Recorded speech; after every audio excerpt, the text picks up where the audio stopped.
In reality, the two differed from each other as much as they differed from the object of their mutual contemplation. Miss Farish's heart was a fountain of tender illusions, Miss Stepney a precise register of facts as manifested in their relation to herself. She had sensibilities which, to Lily, would have seemed comic in a person with a freckled nose and red eyelids, who lived in a boarding house and admired Miss Penson's drawing room. But poor Grace's limitations gave them a more concentrated inner life, as poor soil starves certain plants into intenser effervescence. She had, in truth, no abstract propensity to malice. She did not dislike Lily because the latter was brilliant and predominant, but because she thought that Lily disliked her. It is less mortifying to believe oneself unpopular than insignificant, and vanity prefers to assume that indifference is a latent form of unfriendliness. Even such scant civilities as Lily accorded to Mr. Rosedale would have made Miss Stepney her friend for life. But how could she foresee that such a friend was worth cultivating? How, moreover, can a young woman who has never been ignored measure the pang which this injury inflicts? And lastly, how could Lily, accustomed to choose between a pressure of engagements, guess that she had mortally offended Miss Stepney by causing her to be excluded from one of Miss Penson's infrequent dinner parties? Miss Penson disliked giving dinners, but she had a high sense of family obligation, and on the Jack Stepneys' return from their honeymoon, she felt it incumbent upon her to light the drawing-room lamps and extract her best silver from the safe-deposit vaults. Miss Penson's rare entertainments were preceded by days of heart-rending vacillation as to every detail of the feast, from the seating of the guests to the pattern of the tablecloth, and in course of one of these preliminary discussions, she had imprudently suggested to her cousin Grace that, as the dinner was a family affair, she might be included in it.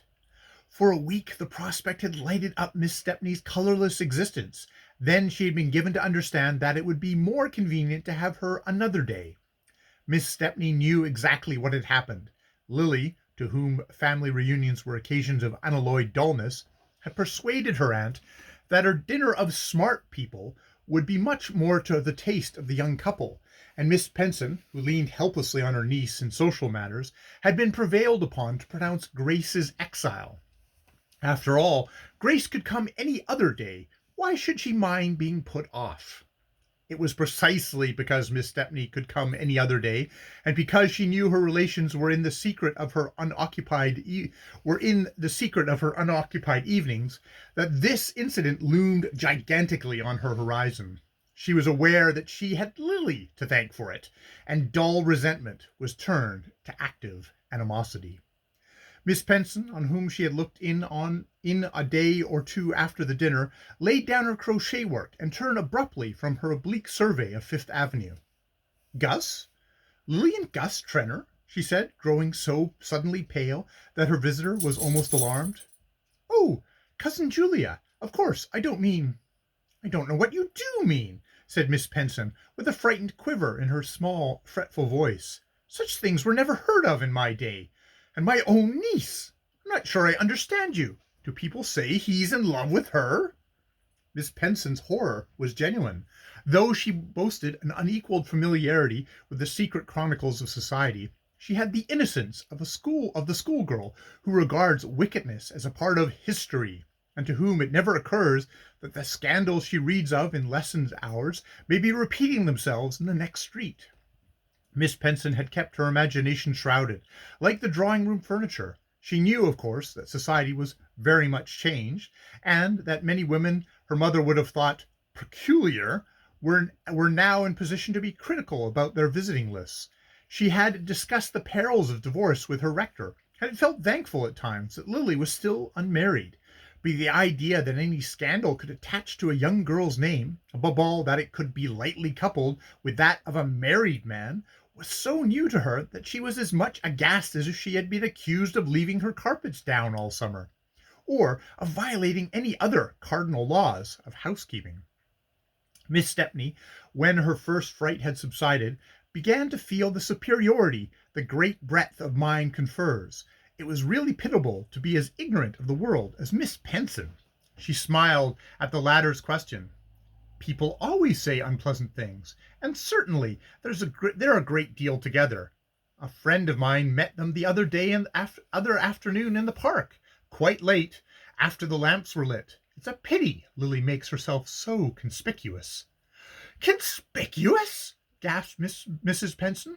She bent forward, lowering her voice to mitigate the horror. "What sort of thing do they say? That he means to get a divorce and marry her?" Grace Stepney laughed outright. "Dear me, no. He would hardly do that. It's a flirtation, nothing more." "A flirtation? Between my niece and a married man? Do you mean to tell me that, with Lily's looks and advantages, she could find no better use for her time than to waste it on a fat, stupid man almost as old enough to be her father?" This argument had such a convincing ring that it gave Miss Penson sufficient reassurance to pick up her work, while she waited for Grace Stepney to rally her scattered forces. But Miss Stepney was on the spot in an instant. "That's the worst of it. People says she isn't wasting her time. Everyone knows, as you say, that Lily is too handsome and charming to devote herself to a man like Gus Trenor, unless—" "Unless?" Miss Penson echoed. Her visitor drew breath nervously. It was agreeable to shock Miss Penson, but not to shock her to the verge of anger. Miss Stepney was not sufficiently familiar with the classic drama to have recalled in advance how bearers of bad tidings are proverbially received, but she now had a rapid vision of forfeited dinners and reduced wardrobe as the possible consequence of her disinterestedness. To the honor of her sex, however, hatred of Lily prevailed over more personal considerations. Miss Penson had chosen the wrong moment to boast of her niece's charms. "Unless," said Grace, leaning forward to speak with low-toned emphasis, "unless there are material advantages to be gained by making herself agreeable to him." She felt that the moment was tremendous, and remembered suddenly that Mrs. Penson's black brocade with the jutting fringe would have been hers at the end of the season. Miss Penson put down her work again. Another aspect of the same idea had presented itself to her, and she felt that it was beneath her dignity to have her nerves racked by a dependent relative who wore her old clothes. "If you take pleasure in annoying me by mysterious insinuations," she said coldly, "you might at least have chosen a more suitable timing than just as I am recovering from the strain of giving a large dinner." The mention of the dinner dispelled Miss Stepney's last scruple. "I don't know why I should be accused of taking pleasure in telling you about Lily. I was sure I shouldn't get any thanks for it," she returned with a flare of temper. "But I have some family feeling left, and as you are the only person who has any authority over Lily, I thought you ought to know what is being said of her." "Well," said Miss Penson, "what I complain of is that you haven't told me yet what is being said." "I didn't suppose I should have to put it so plainly. People say that Gus Trenor pays her bills." "Pays her bills? Her bills?" Miss Penson broke into a laugh. "I can't imagine where you have picked up such rubbish. Lily has her own income, and I provide for her very handsomely."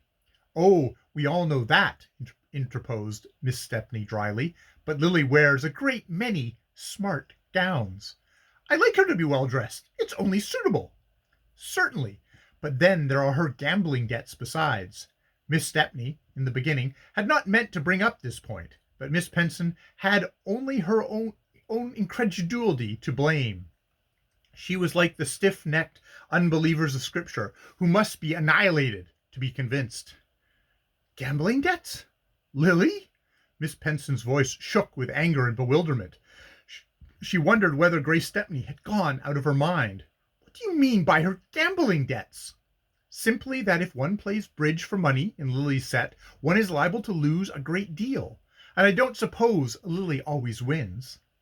"Who told you that my niece plays cards for money?" "Mercy, Cousin Julia, don't look at me as if I were trying to turn you against Lily. Everyone knows she is crazy about bridge. Miss Grace told me herself that it was her gambling that frightened Percy Grace.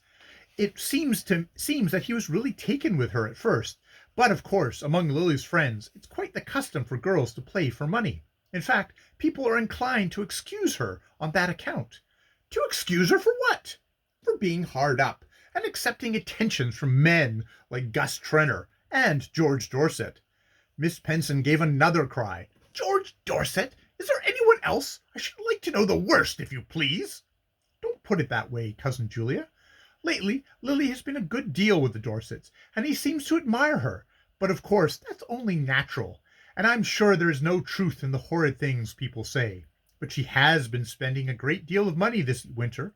Evie Van Osburgh was at Celeste's ordering her trousseau the other day. Yes, the marriage takes place next month. And she told me that Celeste showed her the most exquisite things she was just sending home to Lily. And people say that Judy Trenor has quarreled with her on account of Gus. But I'm sorry I spoke. I thought, though I only meant it as a kindness. Mrs. Penson's genuine cruelty enabled her to dismiss Miss Stepney with a disdain which boded on ill for the lady's prospects of succeeding to the black brocade. But minds impenetrable to reason have generally some crack through which suspicions filter, and her visitor's insinuations did not glide off as easily as she had expected.